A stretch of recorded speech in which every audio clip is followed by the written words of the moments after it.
General Robinson, if we did a CR, would it substantially hurt your capability to defend the homeland from such attacks? Sir, as you know, as a consumer of the service's capabilities, the U.S. Air Force, the chief testified yesterday about being down 1,000 pilots. I need trained and ready and qualified pilots to defend our airspace. If you look at the things that we're doing to delay maintenance, and AWACS being one of those things to delay maintenance, I need an E-3 airborne also to help defend the... So a CR would be hurtful? Yes, sir. If we went back into sequestration next year, would that be disastrous? Yes, sir. Same for you, Admiral. Sir, the services are already challenged to provide resources for Southcom, and so anything that decreased the available resources is only going to make it the matter worse. That would include a CR and sequestration? In my understanding, yes, sir. Okay. How many ships do you need to cover your theater?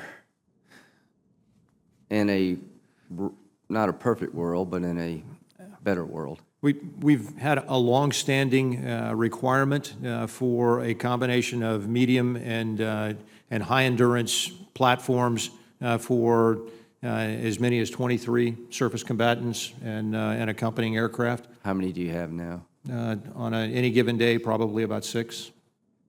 So do you think that the time they did the survey for 23, things have gotten better or worse in terms of the theater?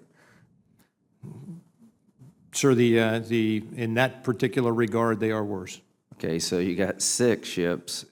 A long time ago, you said you needed 23, and things are worse now than they were when you said you needed 23. Okay. So, General Robinson, let's get back to North Korea. Do you believe that it is the intention of the regime to develop a ICBM that can hit the homeland? Yes, sir. Do you believe it's just a matter of time until they achieve that capability? Unless something changes? Yes, sir.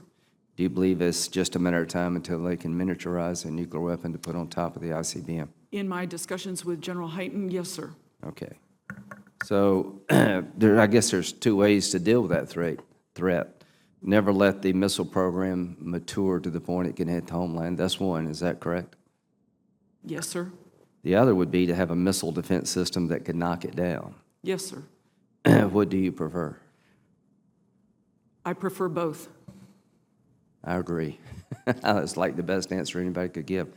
Do we have both? Today, we have exactly what we need to defend the United States of America against North Korea. So if a missile were launched from North Korea next year, we could knock it down? Yes, sir. Okay. Do you agree with me it's better not to let them have that missile? Yes, sir. Okay. So in terms of homeland defense, what's the biggest threat to the homeland, starting with North Korea and kind of listing the threats that you see? Yes, sir. I worry about North Korea, as we were just discussing, from a ballistic missile defense perspective. When I look at Kim Jong-un and his lack of indications and warning, as General Hyten talked about the other day, Right. and all of that. I also look at Russia and their long-range aviation and the capability that they've provided. Right now, I pay attention to Iran because of some of the technologies that they're using, and I also obviously watch China as they continue to go further and further away from... So these are nation-state threats? Yes, sir, but I also am very concerned about the homegrown violent extremists and the things that can happen with them. This goes back to the conversation that Admiral Tidd and I had about the networks and what's on the network.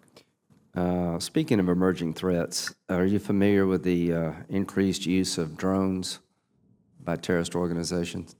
Yes, sir, I've read that. Do we need to up our game when it comes to dealing with potential drone attacks on the country?